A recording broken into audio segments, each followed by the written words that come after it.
Bismillahirrahmanirrahim. Assalamualaikum warahmatullahi wabarakatuh. Alhamdulillahirrabbilalamin. Allahumma sholli ala sayyidina Muhammad wa ala sayyidina Muhammad. Hari ini kita akan mengambil tema menghindari su'ul khatimah. Allah Subhanahu wa taala mengajarkan kepada kita di dalam Al-Qur'an surat Ali Imran ayat 8 salah sebuah doa agar kita bisa terhindar dari kondisi su'ul khatimah. A'udzubillahi minasyaitonirrajim. Bismillahirrahmanirrahim. Rabbana la tuzigh qulubana ba'da idh hadaitana wa hab lana min ladunka rahmah innaka antal wahhab. Tuhan kami, jangan kau gelincirkan hati kami setelah kau berikan petunjuk kepada kami. Anugerahkanlah kasih sayangmu pada kami. Sesungguhnya Engkau Maha Pemberi anugerah. Doa ini mengajarkan kepada kita bagaimana agar kita bisa terhindar dari su'ul khatimah. Su'ul khatimah adalah kondisi ketika kita berada pada kondisi setelah sebelumnya dalam keadaan baik, kemudian diakhiri dengan keadaan yang tidak baik. Setelah sebelumnya kita mendapatkan anugerah dari Allah Subhanahu wa taala berupa hidayah, akhirnya kita kemudian kembali terjerumus ke jalan yang sesat. Setelah kita mendapatkan kenikmatan, kemudian kita mendapatkan kenikmatan. Tadinya mendapatkan anugerah, kita kemudian mendapatkan musibah. Dan itu semua sangat-sangat mungkin terjadi kepada siapapun di antara kita. Karena itu, kita diajarkan oleh ayat Al-Quran ini agar senantiasa berdoa kepada Allah Subhanahu wa ta'ala. Apa tanda-tanda su'ul khatimah? Pertama, tanda su'ul khatimah adalah mengalami bencana setelah mendapatkan anugerah dari Allah Subhanahu wa taala.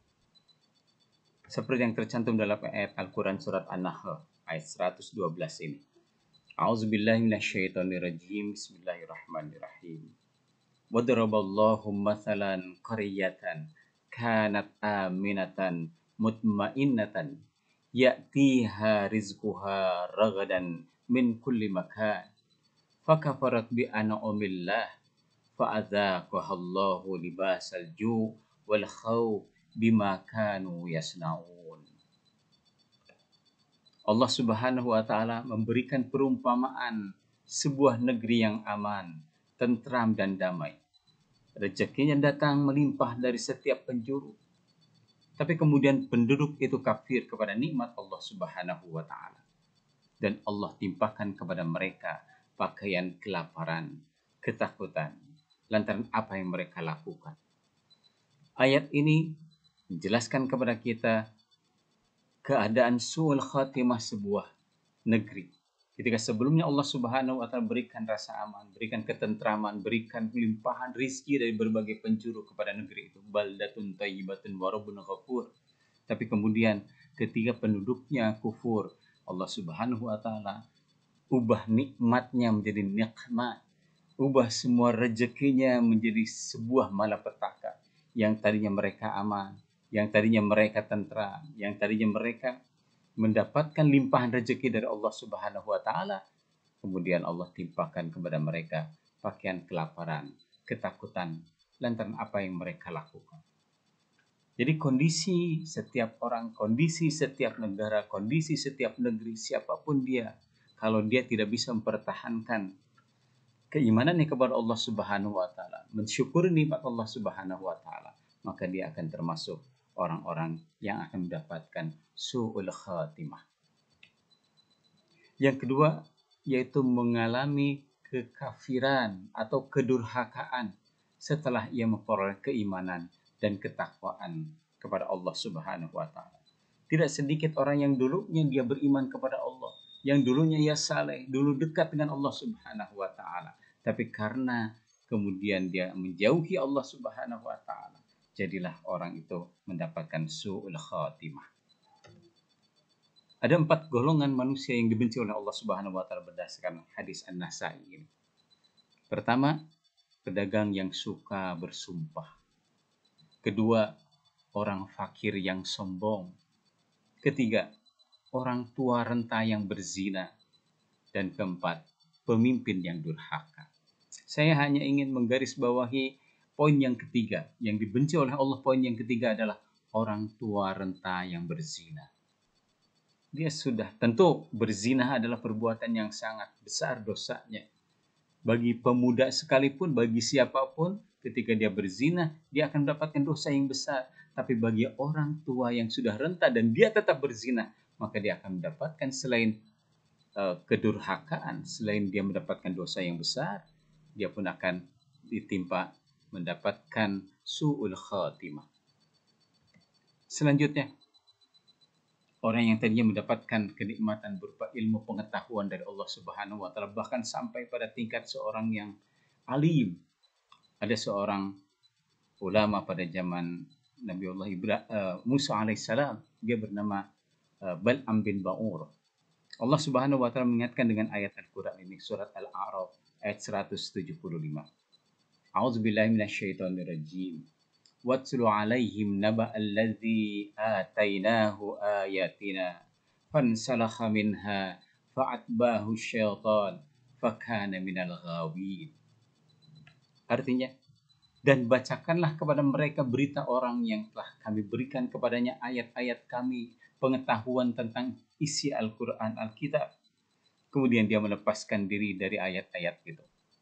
Lalu dia diikuti oleh setan sampai dia tergoda.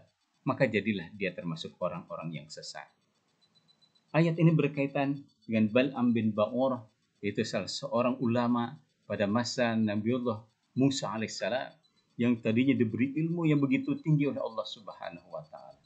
Begitu tingginya ilmunya, setiap doa yang dia panjatkan kepada Allah Subhanahu wa taala, dia akan dikabulkan oleh Allah karena dia memiliki rahasia Asmaul Husna, nama-nama Allah yang baik. Tapi apa yang terjadi ketika orang itu sudah memiliki kedudukan yang begitu tinggi di hadapan manusia dan kemudian dia lupa kepada Allah Subhanahu wa taala, samalah seperti Bal'am bin Ba'ur ini. Ketika kami berikan kepadanya ayat-ayat kami, yaitu pengetahuan tentang sisi Alkitab, isi Alkitab, dan dia melepaskan dirinya dari ayat-ayat Al-Quran itu. Dia tidak lagi mengimani ayat Al-Quran itu. Dia tidak lagi mengikuti perintah Allah Subhanahu wa taala. Apa yang terjadi bagi orang pintar seperti itu? Bagi orang yang tadinya saleh, bagi orang yang tadinya memiliki ilmu keagamaan yang begitu tinggi, lalu dia diikuti oleh setan. Kalau pada kondisi yang lain, manusia-manusia yang lain, barangkali setanlah yang akan diikuti oleh orang itu. Setan menggoda setiap manusia agar diikuti keinginannya, agar diikuti godaannya. Tapi bagi orang yang memiliki ilmu seperti ini, maka terbalik kondisinya. Setanlah yang mengikuti orang itu.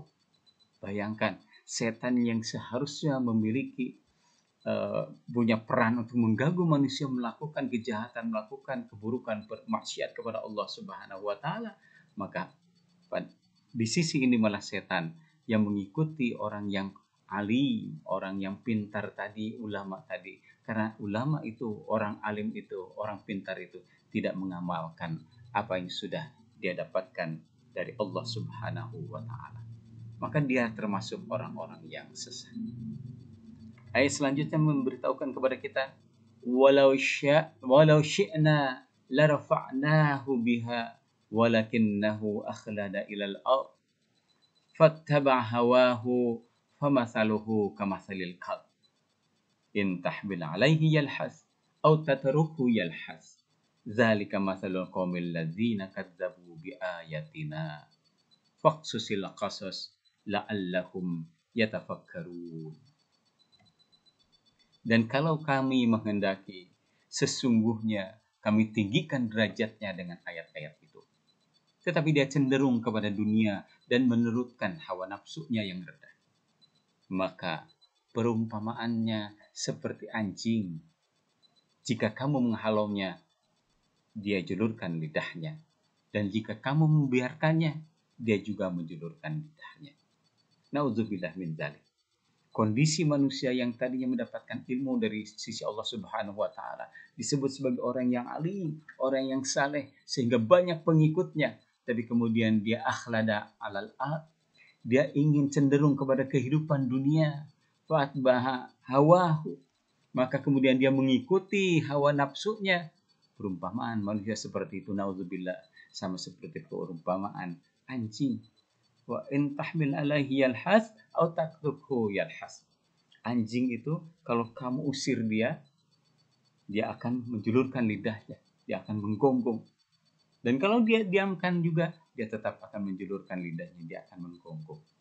Manusia yang diberi kemampuan oleh Allah Subhanahu wa taala, diberi anugerahi oleh Allah Subhanahu wa taala ilmu yang banyak, maka manusia seperti itu tidak akan pernah mau mendengarkan perkataan orang lain walaupun benar kalau dirinya sudah terperangkap oleh kenikmatan dunia.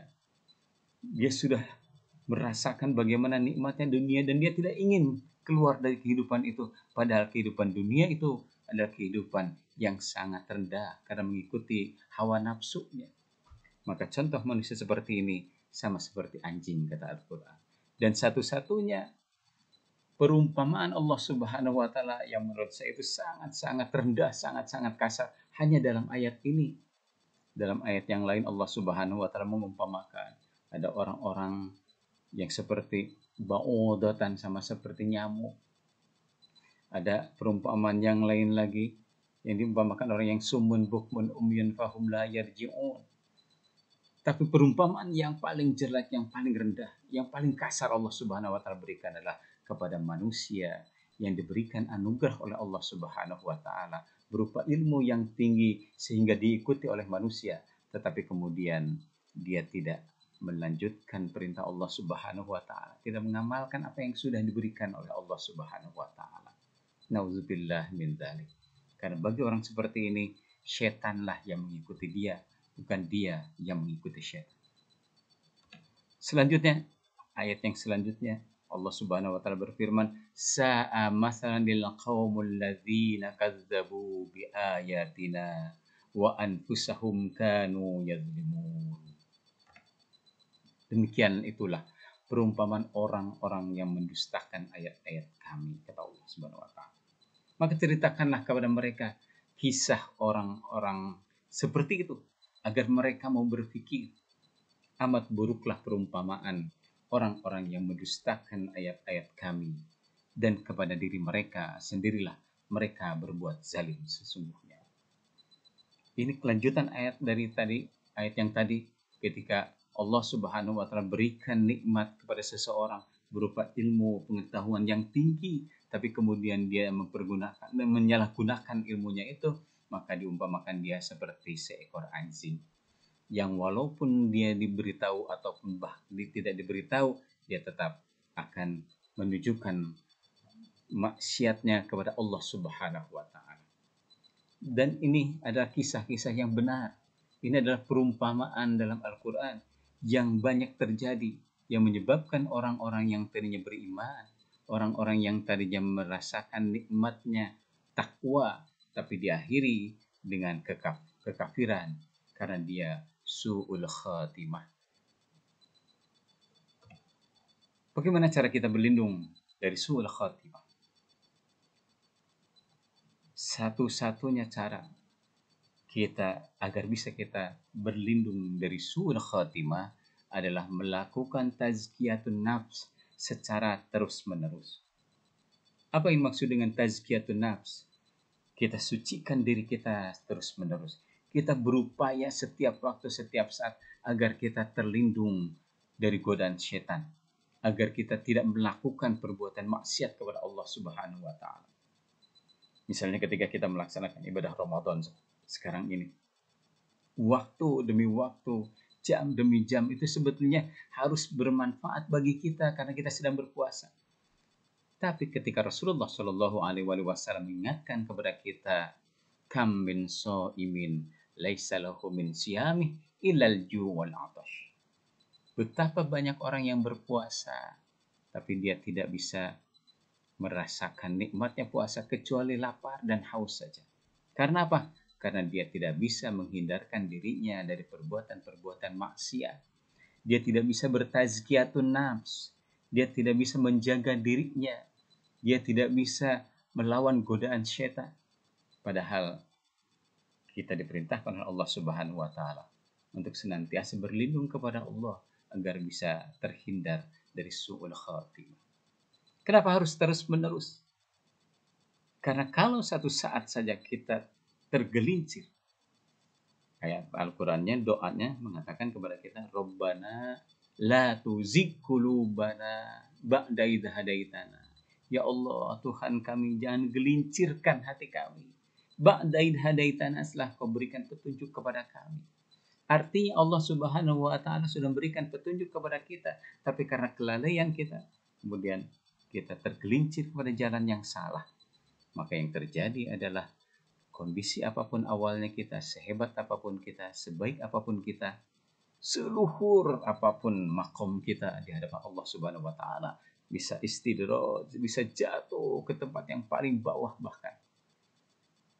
Dan ini dialami oleh Iblis laknatullah alaih.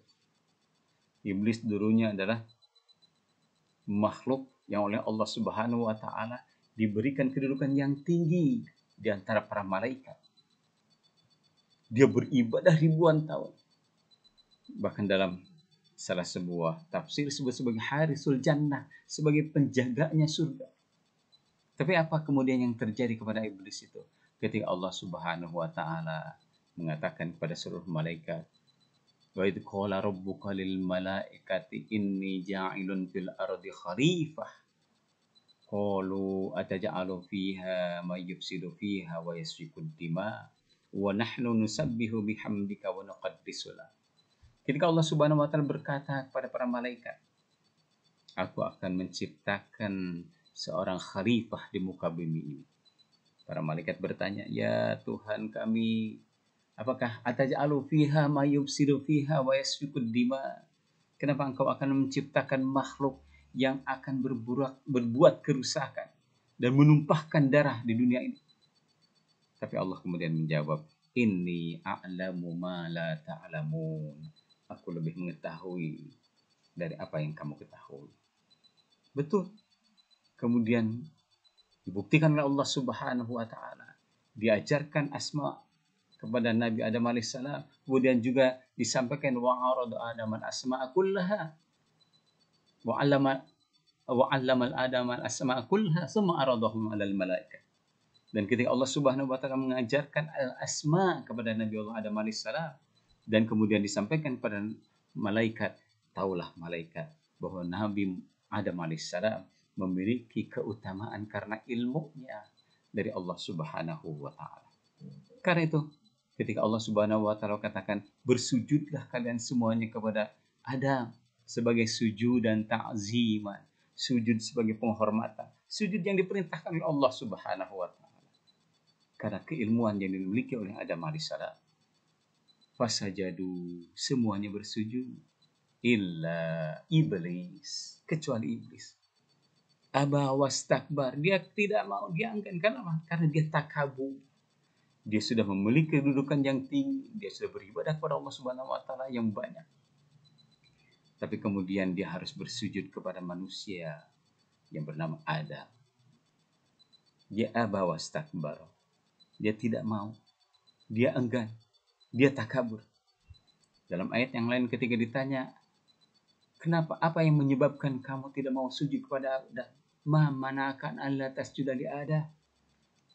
Iblis kemudian mengatakan, khalaqtani min nar wa khalaqtahu min tin. Kau ciptakan aku dari api dan kau ciptakan Adam dari tanah. Iblis seolah-olah meyakini bahwa api itu lebih hebat dari tanah. Bahwa dirinya yang sudah beribadah lebih banyak kepada Allah Subhanahu wa taala lebih hebat dari Adam alaihissalam yang baru diciptakan oleh Allah Subhanahu wa taala. Tadinya iblis beriman kepada Allah Subhanahu wa taala, bertakwa kepada Allah Subhanahu wa taala. Tapi apa yang terjadi? Akhirnya iblis jatuh kepada kekafiran karena dia aba wastakbar, karena dia enggan menuruti perintah Allah Subhanahu wa taala dan takabur kepada Allah Subhanahu wa taala. Karena itu, marilah kita bersama-sama senantiasa berlindung kepada Allah Subhanahu wa taala agar kita senantiasa termasuk orang-orang yang dihindarkan oleh Allah dari keadaan su'ul khatimah. A'udzubillahi minasyaitonirrajim. Bismillahirrahmanirrahim. Allahumma shalli ala sayyidina Muhammad wa ali sayyidina Muhammad. Rabbana la tuzigh qulubana ba'da idh hadaitana wa hab lana min ladunka rahmah innaka antal wahhab. Wassalamualaikum warahmatullahi wabarakatuh.